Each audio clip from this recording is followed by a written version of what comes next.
welcome back to my YouTube channel. I am so excited to be doing a video. I am outdoors again. I just wanted to be around some trees, some beautiful manicured lawns, and watch people play golf. So I'm really excited. I have actually decided that Sundays are gonna be that day where I just really push at the gym, really get in those steps, but also just lift some weights, be in a nice facility where I could do a lot of a variety of exercises.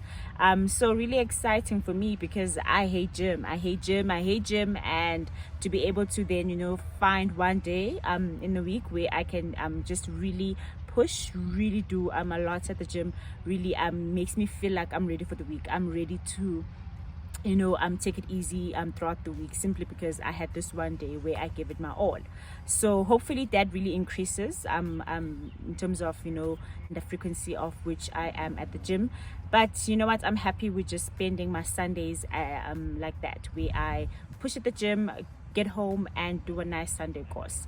Hopefully my Sunday course will have less carbs, but you know what, I'm not being hard on myself. I'm just doing small acts that make me feel good, small acts that will lead up to really a mountain of consistency. So that's what I'm trying out.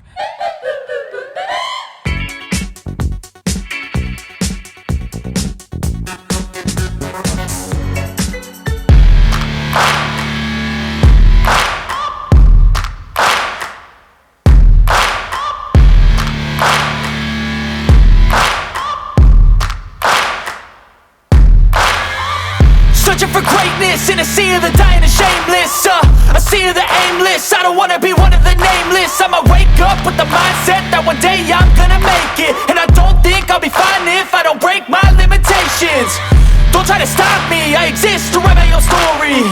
I'll make a decision if I want some peace or if I want the glory. Yeah, don't want a life that is So for my working moms who are feeling like there isn't just enough time to bond with the children, to connect with the children, to show up for the family, for the caregiver that wonders, will this child who's been traumatized, or this child who has faced so much, will I be able to help them, nurture them in that they can build resilience and that they can heal? And also for the person who just feels like they've been through so much in life, and they need to stop coping and start really living, healing and savoring life and enjoying life. I think this book will really change your life. This book has impacted me profoundly, simply because it speaks to me, my childhood, but also allows me to become a better parent, to be able to not be so hard on myself, to be able to build a connection with my child, to be able to help my child heal when they've just had a tough day. So this book has really changed my life in that way. I love it, and it also just taken off the pressure to be this perfect mom. I no longer feel like I have to be perfect. All I need to know is that I'm doing my best.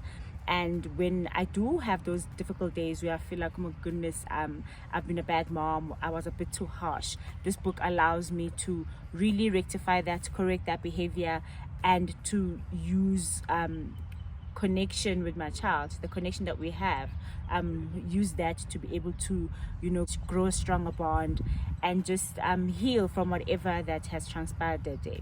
This is particularly important when you are a parent, because you understand that when you're shouting at the child, whenever I shout at my son, I'm just like, why are you doing this, why are you doing this? He freezes, he doesn't know what to do. But it's only when I really change the tone of my voice and I get down to his level and I connect with him, he's able to say, yes, I did make a poo-poo, mommy, I'm sorry, I made a poo-poo, as opposed to me saying, did you make a poo-poo? Did you make a poo-poo? You better not have made a poo-poo. Just that connectivity allows a child to be able to feel safe and connect and communicate more effectively, which is something that I really, when I found this, it just became a game changer. If you are having a bad day, you have maybe been a bit harsh on your child, just go back to the child and build that connection. Another thing that this book has really opened my eyes to was the fact that when you have been a traumatized person, or when you are not having a good day, when you're struggling that day and you just have all these big emotions, it doesn't help for you to sit and talk about that particular thing for hours and hours on end.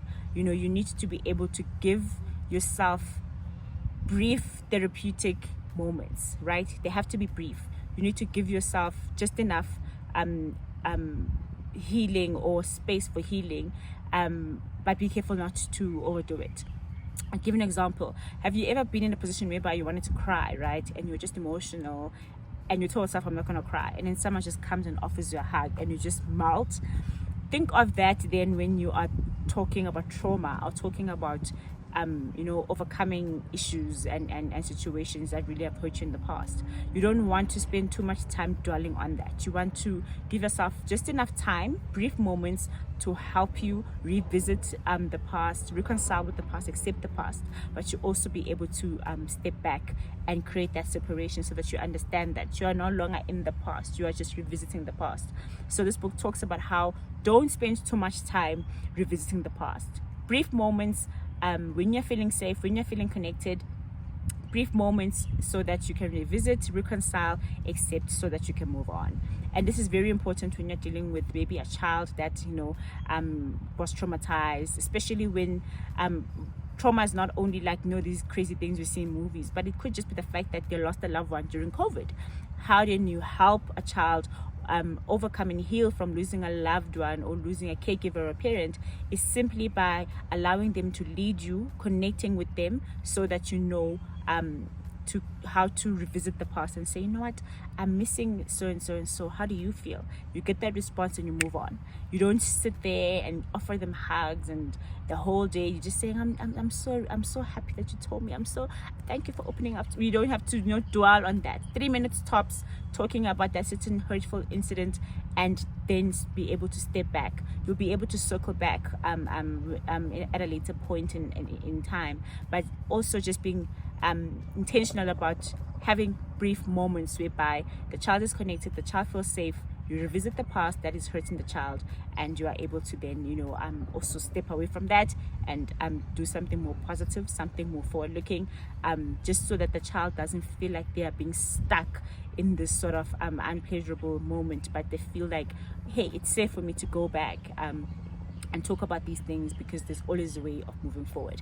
Absolutely incredible, because for me it might not have been a traumatic thing like losing a loved one to a point where my child is cognizant of that. It's just the fact that sometimes I am a harsh mom, I'm a strict mom, I'm a harsh mom. I will yell right now, hey, I'm like that. Being able to go and say, hey, mommy was really, really harsh earlier on. I'm really, really sorry. It's just that mommy does get a bit upset when you don't follow instructions. And the child will say, TJ will be just like, yeah, what are you doing? Like, stop this, I feel uncomfortable. And I stop it immediately, and I know how to move on. So not being able to now spend the whole day feeling guilty, giving him ice cream because, my gosh, I feel so bad because I yelled. Just being able to, once I've addressed it, and move on. And if I do feel like there's still unresolved feelings, we are unable to connect the way I want us to connect, revisit it for another brief moment to say, hey, are you still upset about earlier? Mommy has apologized, and mommy just wants to connect with you and play with you now. Being able to then move on again. So not spending too much time carrying hurtful moments, carrying guilt, carrying all these big emotions, being able to revisit these moments and also moving on.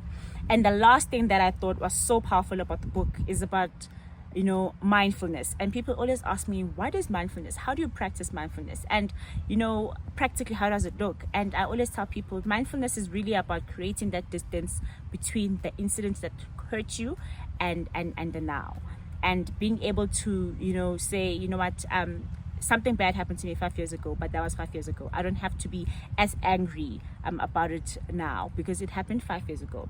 And for a longer time, I thought the 10-second rule, the 5-second rule was actually just a gimmick. It didn't work until I started trying it in my life, whereby something happens and I count to 5.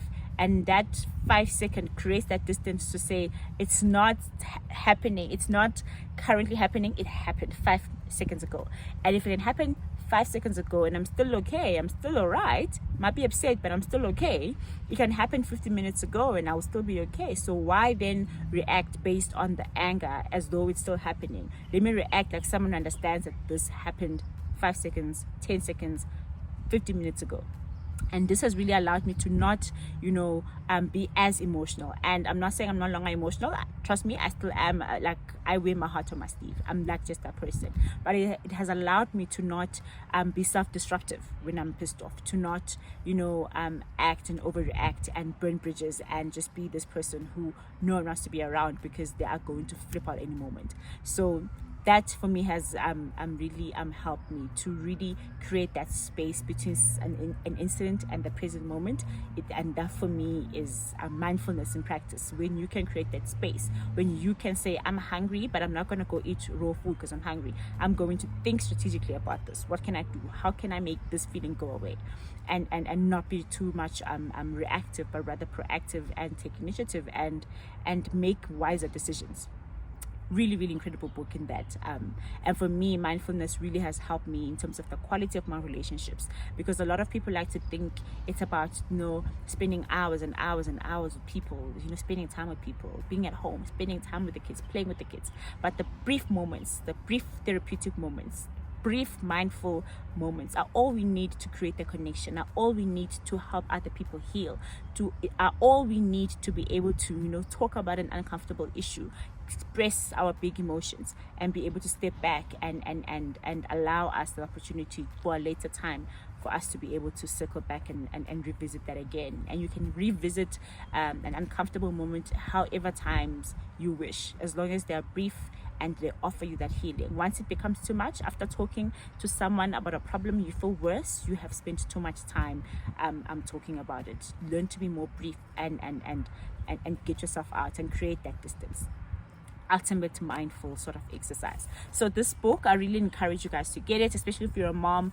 This is the book that will help you to really be kind to yourself, but also give you practical ways on how you can build connection, build that strong bond, and offer healing in your household.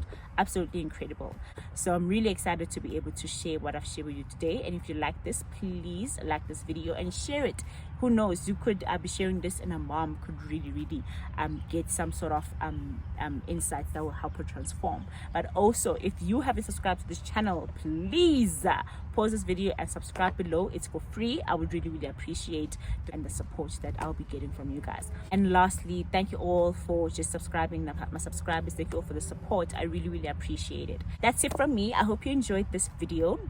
Like I said, Sundays are my days whereby I am, starting my health journey. If I was cheating, having cheat meals on Fridays and Saturdays, for me, Sunday is that day where I just, nudge myself back.